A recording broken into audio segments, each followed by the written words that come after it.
Jo vaig deixar d'anar a classe a segona carrera. Biologia sintètica és jugar a ser déus. Jo vaig aprendre més a l'AIGEM que a la carrera. No sé dir que no, jo sóc de dir que sí i després ja em gestiono. L'esport per mi és un pilar fundamental. Jo era esportista d'alt rendiment. Només paro quan dormo. I ni això, perquè el meu cap segueix.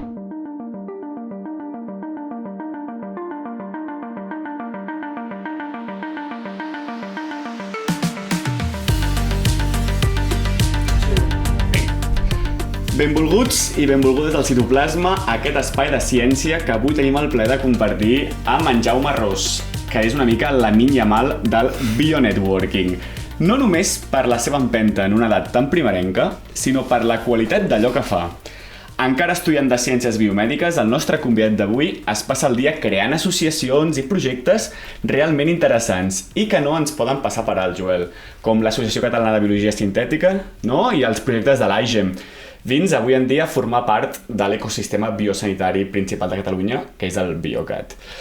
Joel, si et soc sincer, a mi m'hauria agradat escoltar aquest episodi mentre era els primers cursos de la carrera per veure que en aquests projectes sempre hi ha lloc per gent amb ganes de treballar. I seguint una mica i acabant ja amb l'analogia futbolística, el Jaume és especialista en aquestes centrades laterals, aquests caramelets a l'àrea que algú ha de rematar, perquè això és un esport d'equip.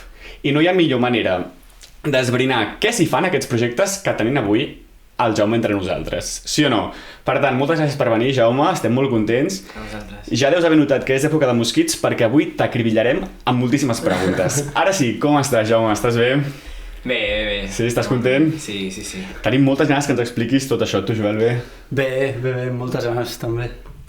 Començaré fent-te la primera pregunta que li fem a tots els convidats i convidades, que és: tu de petit què volies ser? Què hauries fet si no t'haguessis dedicat a la ciència?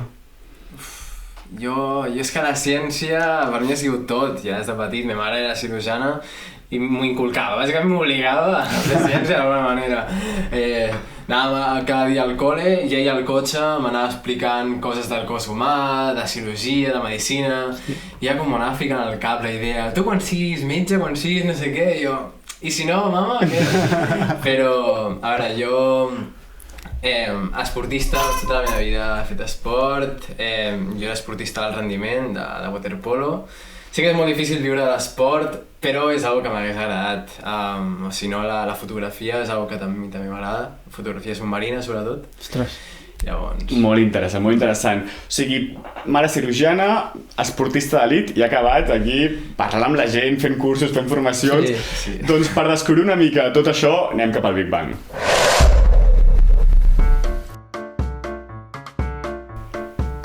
Bé, doncs Jaume, tu ens expliques que has crescut en un ambient científic, no? Llavors, sempre una pregunta que fem també és si parties d'algun referent. Potser era aquesta la teva mare? Mira, la meva mare, jo la veig, potser no tant com un referent, no sé per què, però jo sí, al meu tiet, ma mare i jo soc de Canàries, jo soc canari, vivíem a Canàries, ma mare i jo sols, tota la meva família aquí a Barcelona, però sí que quan vaig venir aquí a viure jo encara no sabia què volia fer, que va ser això als 15 anys, i el meu tiet que tenia 5 carreres, no sé quants màsters i purament científic, jo el veia com un referent i una mica vaig voler seguir els seus passos i ara ell ha volgut seguir els meus. Sí o no? En quin sentit ho dius, això? Ell va ser farmacèutic, va ser la primera carrera. A la família tenim un parell de farmàcies i ell és titular de les farmàcies. I llavors tota la meva família m'havia dit: Jaume, tu has de fer farmàcia per algun dia ser titular i portar els negocis de la teva família. Llavors estava com obligat a fer això. I ara el meu tiet, jo he fet biomedicina, i ara el meu tiet, amb els seus 60 anys, ha començat la carrera de biomedicina a la UB perquè li agradava tant el que jo li explicava de la carrera. Ell va estudiar fa 30 anys. Sí. I llavors li va agradar tant que ara està estudiant... Jo li estic passant els meus apunts i, mira. O sigui, que tu tenies una mare cirurgiana, no? Família farmacèutica, i tu vas dir que no 2 vegades, que això no sempre és fàcil. Perquè a vegades havíem tingut, jo me'n recordo parlar amb la Maria, que sempre parlava molt de la pressió dels pares, la pressió de la família, no? I tu vas fer el cor fort i vas dir: no, jo vull fer biomedicina. Per què vas decidir triar biomedicina, potser? Mira, ni idea. Va ser una cosa d'instint, d'última hora, no vull estar com tancat a lo que diu la meva família i no vull anar a l'opció fàcil. L'opció fàcil hagués sigut fer farmàcia i jo quan surti la carrera ja tindria una farmàcia meva i cobrar un bon sou. Però, no sé, vull explorar i al final era un camp bastant nou i jo estava això, a segon de batx, a punt de fer la CL i jo, què faig? Jo estava entre biotec, biomed o enginyeria biomèdica. Sí, això ens ha passat. Són pràcticament iguals, jo veia, eren iguals, i dic, va, pues biomedicina. Jo volia investigar, curar malalties, llavors, pues mira, em vaig fotre aquí i menys mal, no? Que em vaig ficar. Sí, tu com el teu tiet, un cul inquiet, no? Sí. Que no podies parar quiet. I, bueno, a tot això, podem passar cap a la primera vegada, no? Aquest primer contacte amb un científic. Som, anem cap a la primera vegada.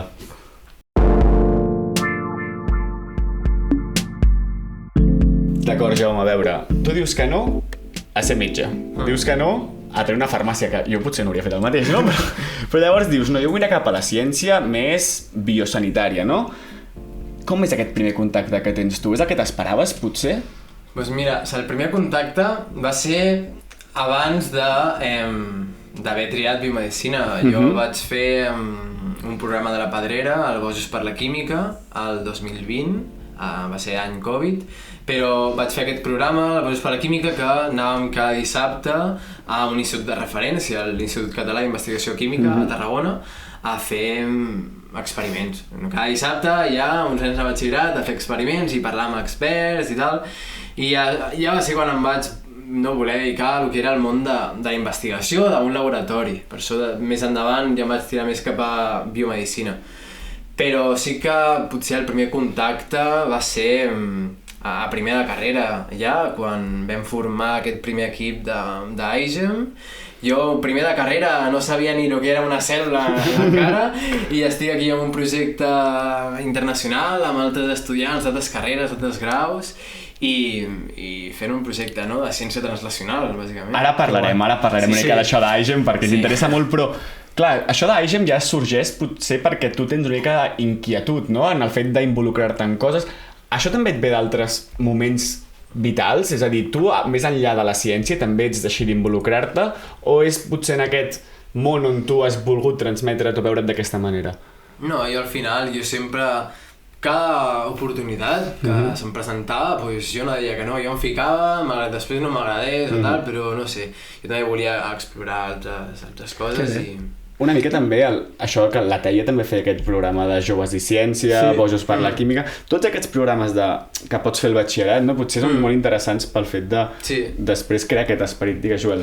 No, jo el que volia preguntar és que tu com t'enteres que hi ha aquest programa dels Bojos per la Química i com és que et sorgeix aquesta idea de tirar-te de cap en aquest projecte o aquesta oportunitat?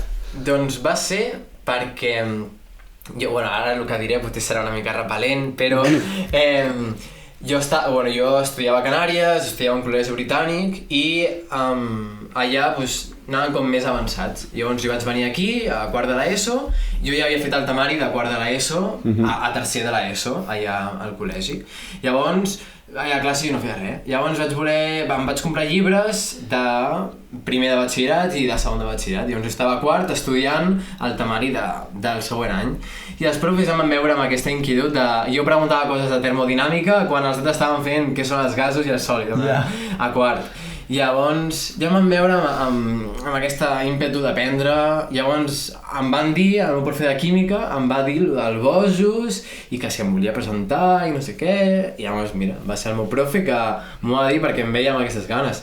I jo després, ara que ja estic, ara que ja ho he viscut i tal, jo he anat a col·les, a diferents col·les, a fer xerrades sobre la Pedrera i portar el que jo vaig fer a les altres persones. Aquest retorn, no? Això és molt interessant, realment. Tu des de petit, podem dir, i has tingut una passió per l'estudi i les ciències molt heavy, no? Sí. O què? Sí, arribava a ser bastant repel·lent a classe, però... Bueno, tots hem sigut aquest repel·lent.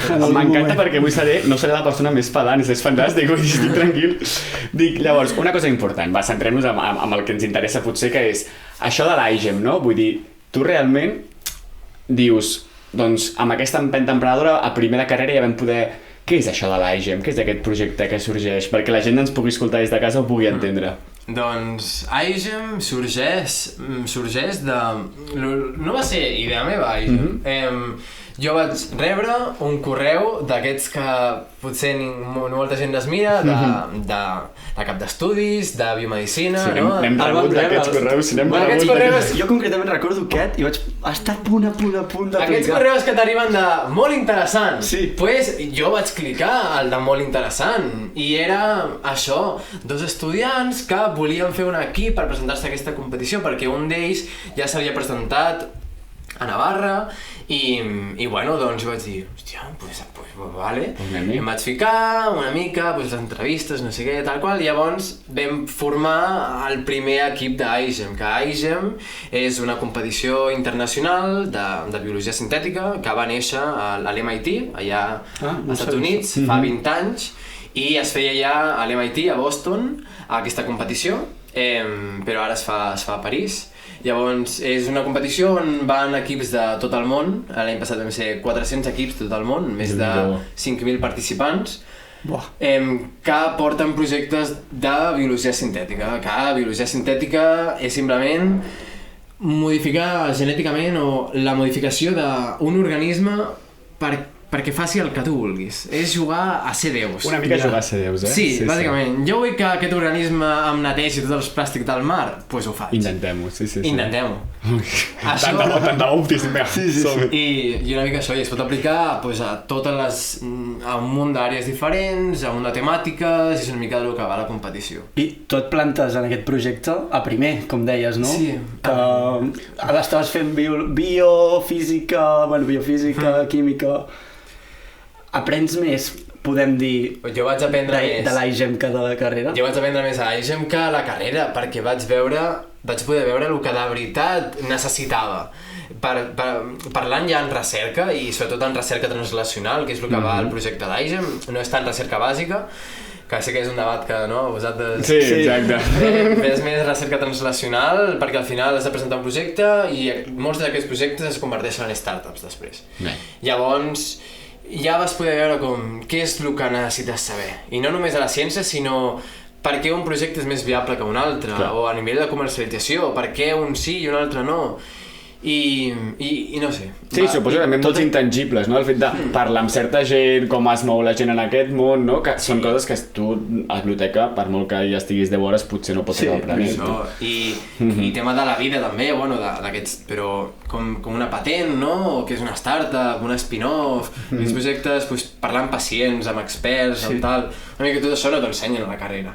I que jo estigui primer i que tinc aquesta oportunitat de fer-ho és que és increïble. I llavors com va anar? No m'imagino. Tu arribes a primer i dius, hola, sóc el Jaume. I et poses de caps a veure tot aquest ecosistema i tot això, aquest món de les startups, de la viabilitat dels projectes.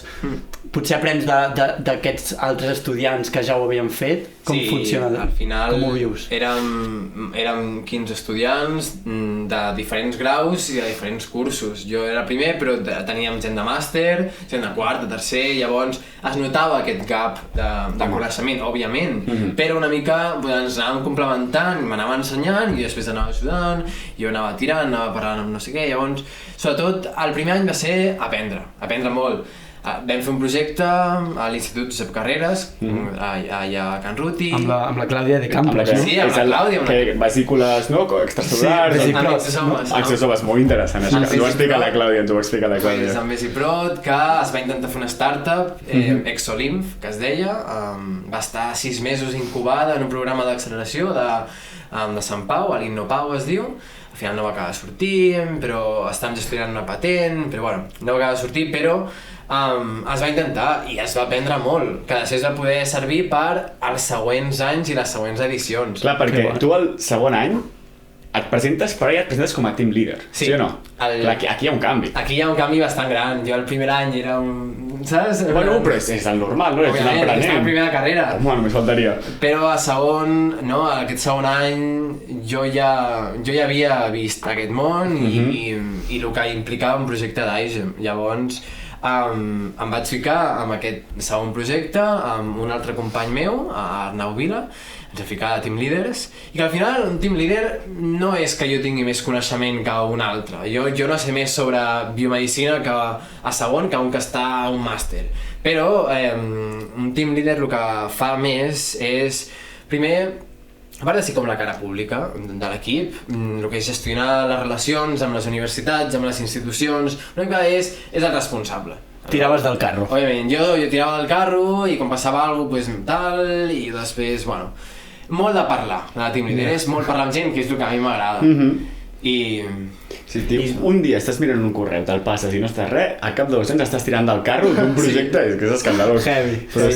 I en aquest segon any de l'AIGEM, tu t'emportes molts aprenentatges, suposo que del primer, com has dit, però tu en aquest primer t'hi volques de caps, o compagines això amb la carrera, com ho vius una mica? Bueno, sí, i tot aquest coneixement, com el vas aprenent? Has dit que vau anar en un... Bueno, no sé com ho has dit exactament, però com una incubació Una incubadora. Què és això exactament? Com funciona? Doncs, bueno, una incubadora és com un programa, no? En aquest cas ho fica algú que té diners, no? Pues, a l'Institut de Sant Pau o a la Caixa. Llavors, tenen aquest programa que agafen un parell de startups o projectes i els porten, els comercialitzen, no? Parteixen d'una idea de laboratori i fan una mica el que és la translacionabilitat, saps? Com partim al laboratori al mercat. Llavors t'ajuden, et formen, et contacten amb mentors i amb inversors també. Llavors és formació, bàsicament. Una mica el paper que ens explicava el Xavier, l'últim capítol, també, de la transferència de coneixement. Sí, la transferència de coneixement, és això. Però vosaltres en aquesta incubadora us hi presenteu ja amb el vostre producte creat, per així dir-ho, amb les vostres vesícules? Sí, i al final en aquest programa d'incubació sobretot vam firmar uns acords amb l'investigador principal que li vam cedir la propietat intel·lectual. Llavors ho van gestionar ells. Nosaltres ja no estàvem tan vinculats a aquest projecte, però bueno, al final una mica és el de menys, va ser l'experiència d'aquest primer any i ja el segon any, això, aprendre, fer bé les coses i el tercer any, no, que és el d'ara, i aquí ja és el clímax, no? Potser. El clímax. Però només perquè la gent des de casa pugui tenir una mica la idea de què és el que feu. El primer any feu aquestes vesícules extracel·lulars, però quins són aquests dos temes del segon any i del tercer? Doncs mira, com que a la competició es poden fer moltes temàtiques, al final no ens volem centrar només en biomedicina, és això de voler aprendre altres coses. El primer projecte va ser això, no? Curar un càncer. El segon projecte, que el vam fer al CRAC, al Centre de Recerca en Agrogenòmica, allà a la UAB, ho vam fer, aquí vam veure un problema molt important a Catalunya, que és això el que té AIGEM també. El lema d'AIGEM és gent local resolent un problema local. No? Tu veus aquí a Catalunya, hi ha un problema molt important, que és el que vam veure, que hi havia molta contaminació de nitrats a les aigües, sobretot degut a la indústria, a les granges. Llavors vam veure que tot això s'abocava als rius i afectava a la salut i a la qualitat de l'aigua. Llavors vam modificar genèticament unes microalgues perquè absorbissin tots aquests nitrats de les aigües i ho poguessin convertir en fertilitzant. Llavors, es basava en aquesta economia circular d'aigua, ho fem en un bioreactor amb les nostres algues genèticament modificades i surt aigua neta de nitrats i, per una altra banda, tota la biomassa rica d'algues que ho provem en pols i ho tirem al camp. Clar, és un win-win, o sigui, el tema no és només filtrar l'aigua, no? Sinó aprofitar fins i tot tots aquests nitrats i nitrits o el que devia ser-hi per poder fertilitzar, és que és terriblement interessant això. I a nivell científic, com ho feu tot això? A nivell científic... Teniu un grup de WhatsApp que aneu dient buah, sí, les algues aquestes, he vist aquesta espècie que està tope guapa. Al final, la principal ajuda és del laboratori on estem. O sigui, a AIGEM el que has de fer és, primer fas un equip, fas un equip d'estudiants, llavors després fas un projecte, no? Fas aquestes sessions de brainstorming, llavors escollim un projecte. Llavors després escollim un laboratori per poder fer això, no ho podem fer al sòtan de la casa, no? Breaking Bad. Per això ho hem de fer a algun laboratori, llavors contactem algun laboratori i ho fem allà. Llavors estem uns mesos allà al laboratori fent-ho, alhora parlant amb experts, parlant amb institucions, amb comunitats afectades, i després ho presentem a la competició. Llavors, això, ens vam aproximar a aquest laboratori, ens va venir ell a nosaltres de... Que bé. Ei, un amic meu que està a Xina porta un projecte d'AIGEM, jo vull fer el mateix. Que guai. I llavors jo vaig dir, pues encantat. És que el que és xulo d'AIGEM també, no? És que crea aquest teixit entre joves investigadors més consolidats, no? Que comencen a interactuar i se n'adonen que tot el teixit és necessari. O sigui, tan necessari és ell amb el seu coneixement com vosaltres amb les vostres ganes de fer. No? I el tercer aquest any va, que explica'ns, dona una primícia una mica d'aquestes fent, si és que ens ho pots explicar. Sí.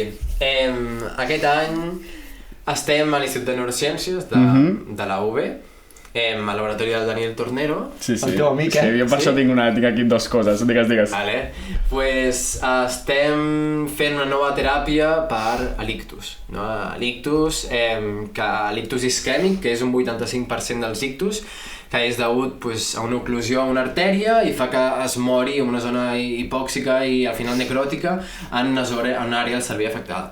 Llavors estem fent una teràpia cel·lular basada en progenitors neurals modificats genèticament per produir factors neurotròfics. Vale? Llavors, amb una via estem ara escollint una via intraarterial, que és menys invasiva que una trepanació al cap, que és a vegades el que també s'ha estudiat. Clar, és per una mica la barrera hematoencefàlica, no? A veure com funciona, i això és el problema. Llavors, per una via intraarterial o intravenosa, et fiquem aquests progenitors neurals que tenim al laboratori i ja han estat modificats per sobreproduir aquests factors neurotròfics.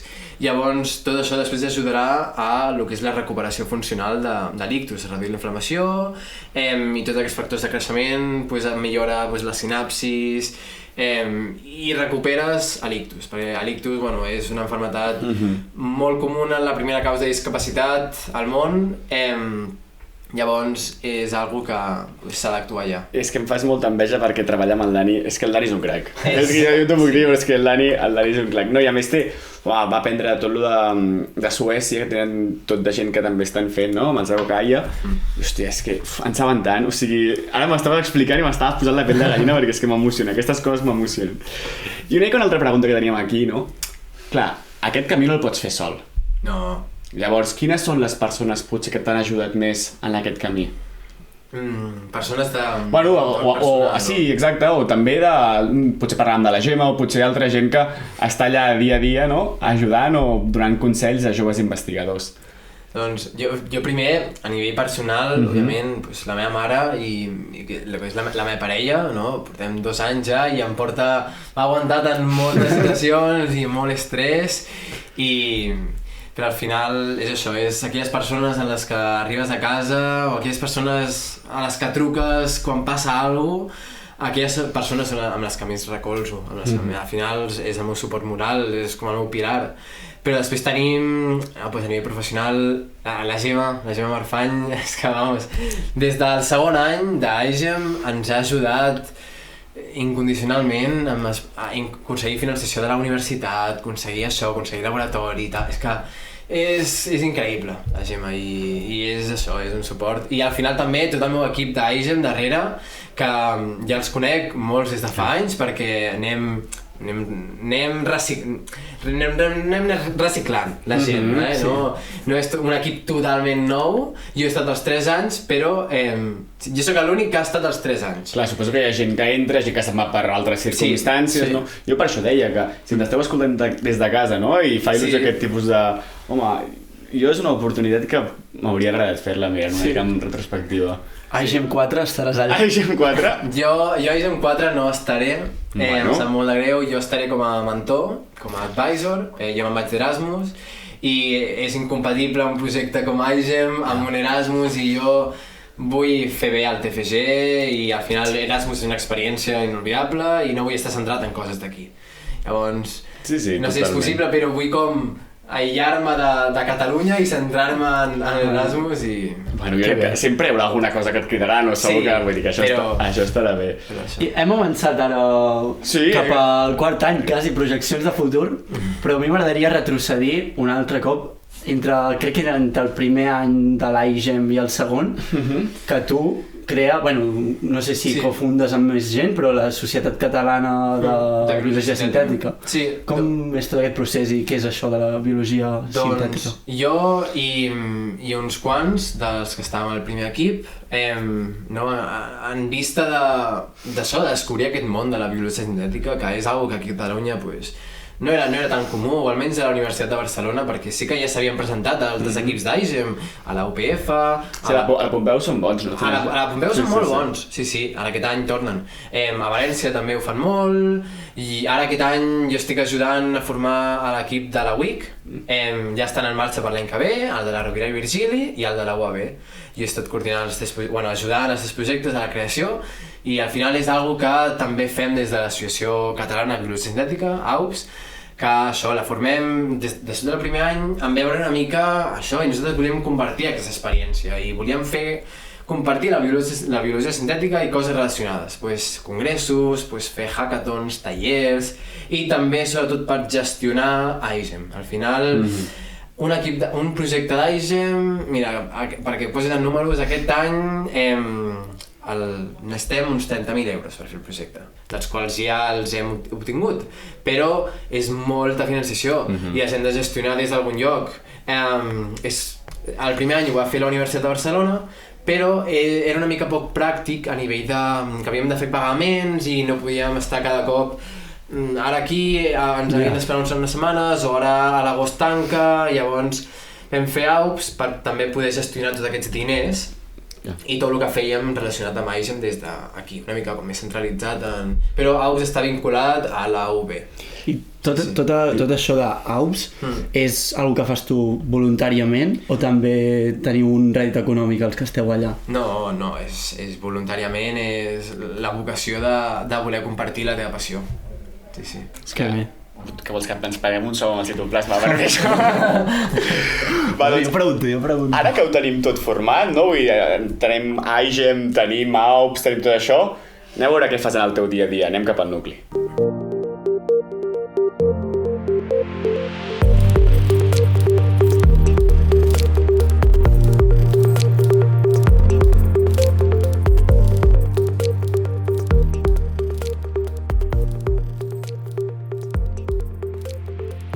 Doncs això que dèiem, Jaume, anem cap al nucli. Tu encara estàs acabant la carrera, sí o no? Sí. Però estàs en diversos projectes. Com gestiones això? Com és el teu dia a dia, no? A veure, jo... el meu dia a dia és...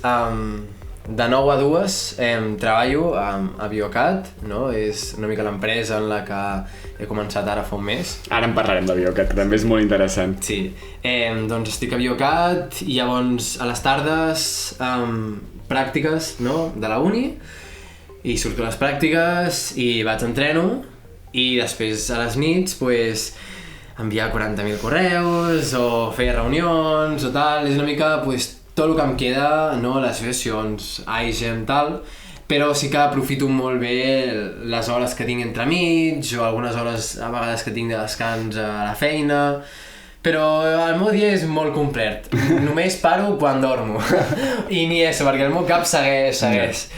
Però... I ho portes bé, això? La veritat és que ho porto molt bé, al final jo crec que algo que m'ha ajudat molt és he sabut trobar aquest balanç entre tot el que estic fent, és que si no seria insostenible. L'esport per mi és un pilar fundamental.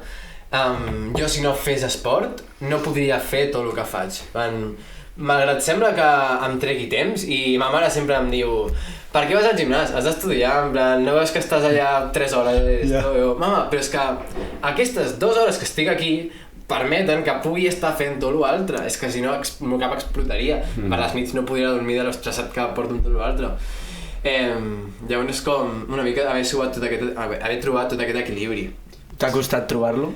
O és algo que ja has anat portant i has anat creixent amb això? És algo que he anat creixent, però jo tota la meva vida he fet esport i jo he seguit fent esport i al final, no sé, és algo que no m'ha costat gaire, malgrat sembli, sí que hi ha vegades que m'he estressat, tinc moltes coses, no tinc hores en el dia, els meus amics m'estan renyant perquè no els contesto als whatsapps, però, bueno... Un dia en parlarem d'això, però estàs parlant amb un esportista d'elite. O sigui, els dos aquí és el que tu vas anar convocant amb la selecció espanyola. Un dia en parlarem d'això, potser, quan tu vulguis jugar. Hoquei subaquàtic. Hoquei subaquàtic, si algú vol buscar-ho a casa... Existeix, Sí, no és broma. Llavors, parlant de Biocat, no? Que és el que ocupa els teus matins. Què és i què fas a Biocat? Doncs mira, Biocat és una entitat, és una empresa, és una mica... és la gestora de lo que és l'ecosistema de lo que és la bioregió. Clar, la bioregió és tot un conjunt de... això és el que diem l'ecosistema de ciències de la salut aquí a Catalunya, sobretot. Semblant a Biocat, hi ha un Bioval, que és això, però a València. Llavors és com... Biocat és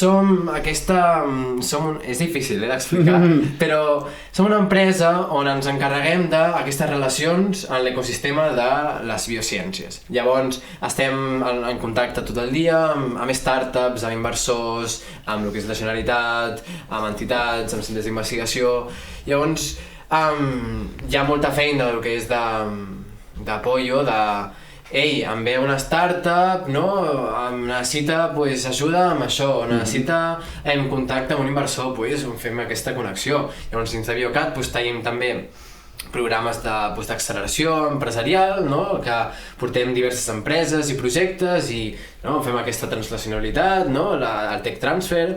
Tenim programes de formació també per gent que encara no és emprenedora però vol ser, estudiants com nosaltres, i fem aquests programes de formació per endinsar-los dins d'aquest món.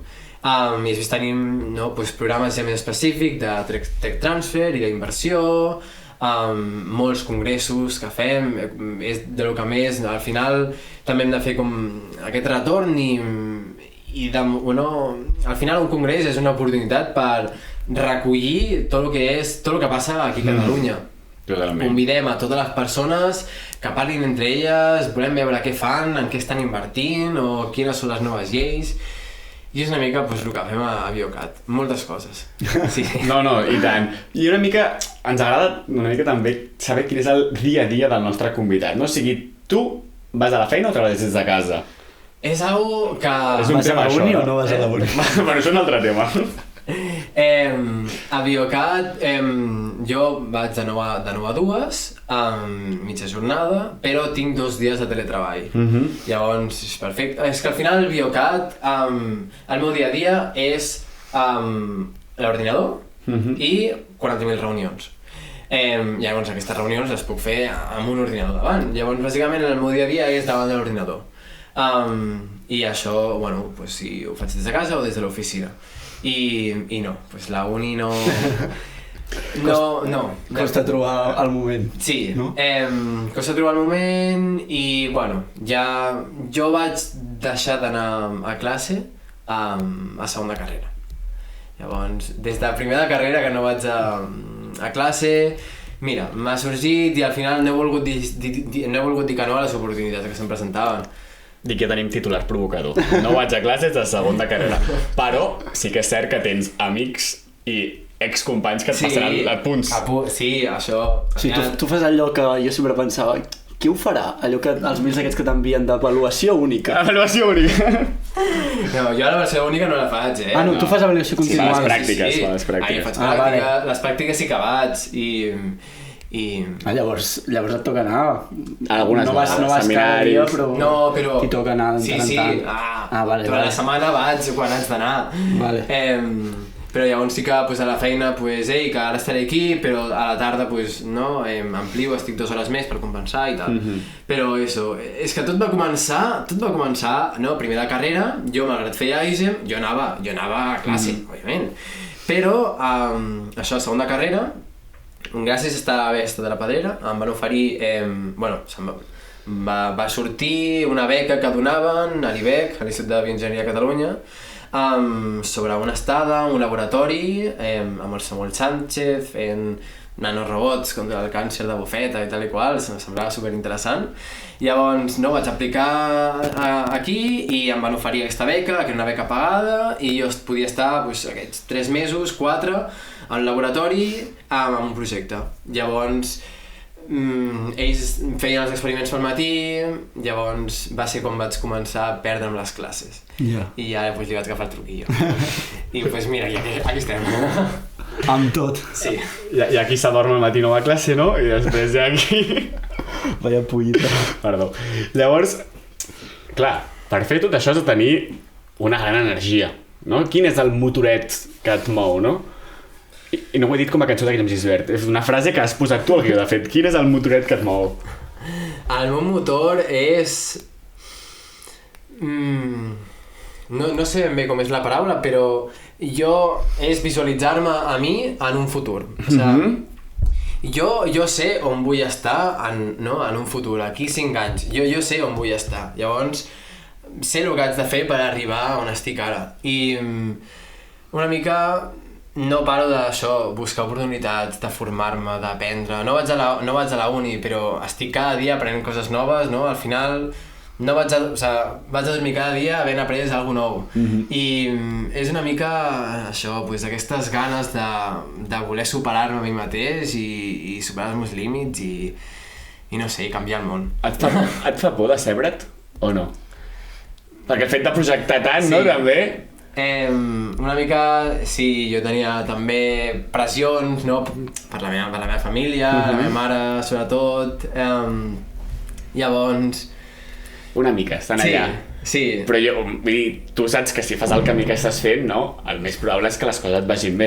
Però sempre quan parlem, no, de projectar, ser on vull estar, ser on vull anar, hi ha aquesta, bueno, a mi em passa una mica, no? Que hi ha com aquesta por de dir, hosti, i si no, no? Ja. Però també és molt important veure que hi ha 50.000 opcions diferents, i és el que dius tu, vull dir, vaig començar amb els nanorobots, després amb les algues, després, bueno, abans amb les exovesícules, no? Les algues, i que al final tot és interessant pràcticament, no? Si tens ganes.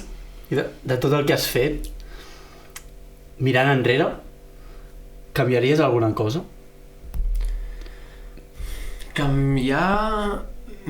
jo crec que... Una altra pregunta, millor.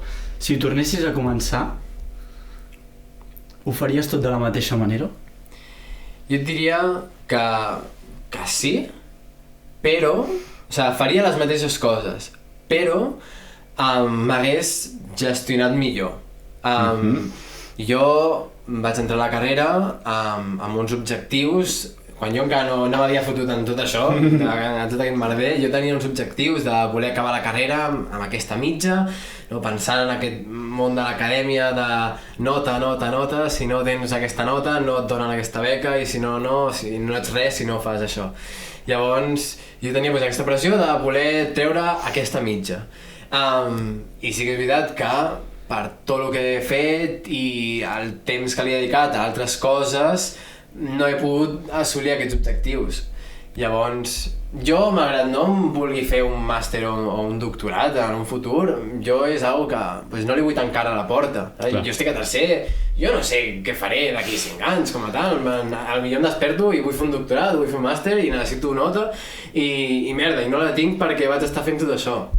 Llavors una mica m'hagués gestionat millor d'alguna manera, haver donat prioritat a lo més important i haver dit que no a algunes coses que no m'han aportat tant, saps? Això de no poder dir que no, no voler dir que no... Aquí hi ha el temazo. Sí, o sigui... Aquí hi ha el temazo, que és... És culpa meva, saps? Perquè... Quan has après a dir que no? Si és que ho has après, això... O encara estem en el procés? Jo encara no ho he après, Aquí estic. També li va enviar un tal, home, vine aquí. Sí, i tant. No sé dir que no, jo sóc de dir que sí i després ja em gestiono. Ja em gestiono. Em vaig trobar que jo, clar, Biocat, jo vaig començar a Biocat el 5 de juny, quan jo estava entremig dels finals. I en plan, ara com gestiono que haig d'estar de 9 a 2 treballant cada dia i tinc un final, tinc 3 finals encara, i què faig? I bueno, m'ho hagués gestionat millor una mica, saps? Tremendo kamikaze. Doncs, per anar una mica cap als consells finals, no, i veure què podríem haver fet diferent o igual, passem a la nostra secció preferida, no, Joel? Que és l'ingredient secret.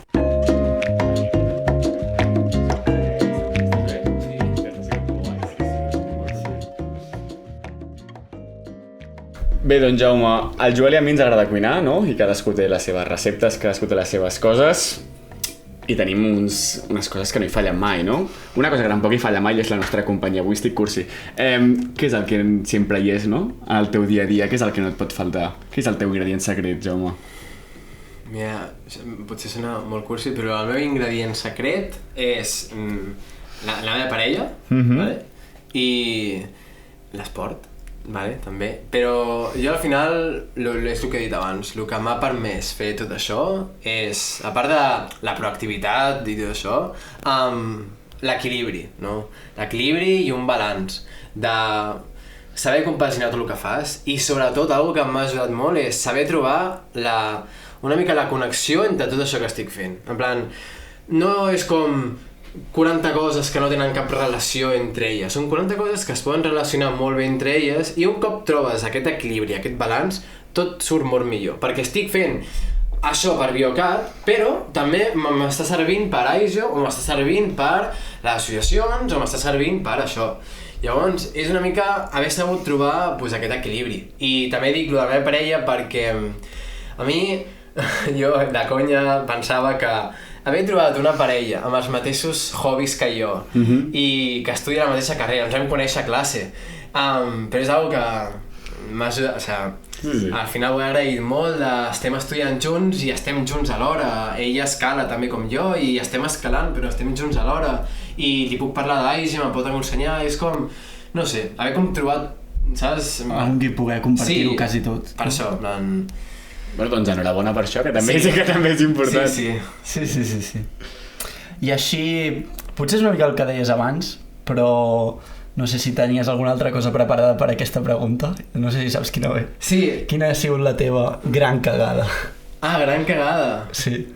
Ah, jo pensava que em parlaries del LinkedIn o alguna cosa. Bueno, això també. L'ingredient secret m'ha faltat, parlar del LinkedIn. Ara en podem parlar, parlem. És un... El LinkedIn t'està salvat el cul moltes vegades, no? M'ha ajudat moltíssim. T'ha ajudat molt. Jo també he tingut la meva època de divulgació al LinkedIn i... No. La meva gran cagada crec que ha sigut una mica el que dèiem ara de no haver-me sabut gestionar de la millor manera i no haver dit que no a algunes coses. Però bueno, jo considero que no l'he cagat tant. Jo encara no l'he cagat tant. Potser més si algú pensa que l'he cagat, però jo penso que no. Si algú des de casa està com... Sí. Però Jaume, què dius? Però què dius? I ara a la part positiva, a la part maca de la moneda, quin creus que ha sigut el teu gran encert? Una mica aquest equilibri potser que comentaves. Com t'agrada quedar-te aquesta pregunta? Bueno, és que tu dius la cagada, doncs jo dic l'encert. Sí, haver trobat aquest equilibri i haver estudiat biomedicina. Haver trobat i haver obert aquell correu de l'Ester Esteban. És que totalment, aquí jo de fet, mira, si em preguntes mai què és la meva gran cagada és no obrir molts correus i deixar-los allà i això ha sigut un problema. Sí. I ara que dèiem una mica abans, no, que t'agrada projectar, com veus els teus propers 5 anys? Doncs mira, és algo que jo ara mateix també estic decidint. Jo al final amb aquest projecte, amb aquest tercer projecte d'AIGEM, Reneurish, que es diu, que és el de l'Ictus, ho estem enfocant per fer una startup i jo és algo amb el que estic molt il·lusionat. Llavors jo d'aquí 5 anys, no sé on estaré, però on vull estar és haver fundat una startup, ja sigui aquesta o una altra, però haver pogut haver portat aquest coneixement i al final a mi aquesta part de la translacionalitat m'agrada molt i una altra cosa que encara no sé si tal és que, bueno, jo ara faré el TFG a fora al Regne Unit i em van oferir una plaça de doctorat a 3 anys i mig allà, d'un projecte que m'agradava molt i llavors bueno... Estem parlant d'un doctorat industrial en una startup o acadèmic? És doctorat acadèmic. És doctorat acadèmic. Clar, aquí tens una mica no? Jo també tinc el dilema de... No sé si fer doctorat industrial o acadèmic. Industrial m'agradaria més, però aquesta oportunitat que tinc d'aquest laboratori, aquesta universitat, amb aquest projecte m'agrada molt... No ho sé, ho haig de decidir. Serà molt fort que la primera cosa que digui que no sigui això. Sí, un doctorat pagat a la millor universitat del món, saps? Bueno, pensa tu. Sí. I ja està. Joel, vols fer alguna altra pregunta, tu? Bueno, crec que ho hem estat comentant bastant tot. Ara estava mirant que no ens haguéssim deixat res. Bueno, una mica la pregunta aquesta, que l'hem estat tractant una mica amb la Carlota Olmos, però com creus que és la millor manera d'apropar-te a les persones i com crear aquests vincles de confiança?